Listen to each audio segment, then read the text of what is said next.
शिळ्या चपातीपासून हटके आणि स्वादिष्ट बर्फी कशी बनवली हे मी तुम्हाला सांगणार आहे. चला तर सुरुवात करूया. एक कढई घेऊन त्यामध्ये तेल घालून घ्यायचं आहे. त्यानंतर एक चपातीचा तुकडा घालून तेल गरम झालेले आहे का नाही चेक करून घ्यायचं. चपातीचे चतकुर तुकडे करून ते असे तेलात खरपूस किंवा कुरकुरीत होईपर्यंत नीट तळून घ्यायचे आहेत. खरपूस केल्यामुळे खाताना एक चव मस्त लागते. त्यानंतर मग चपातीचे तुकडे करून घेऊन ते मिक्सरमध्ये घालायचे. त्यानंतर बारीक अशी पूड करून घ्यायची.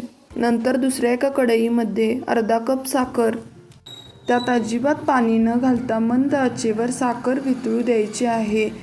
साखर वितळत आली की बघा कसं असा पिवळसर टेक्स्चर येतो त्याला. त्यानंतर ते वितळून झाल्यावर आपण त्यामध्ये अर्धा कप दूध घालून घ्यायचं आहे.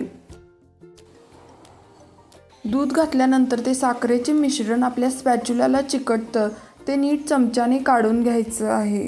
त्यानंतर चपातीची पूड या मिश्रणात नीट घालून घ्यायची व एकजीव होईपर्यंत, घट्टसर होईपर्यंत हलवून घ्यायचं. त्यानंतर एका ट्रेला तूप लावून घ्यायचं सगळीकडे आणि तयार मिश्रण त्या ट्रेमध्ये ओतून घ्यायचं व ते हाताने नीटसर थापून घ्यायचं आहे.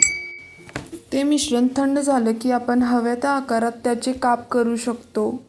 अशा प्रकारे आपण जबरदस्त बर्फी घरच्या घरी बनवलेली आहे.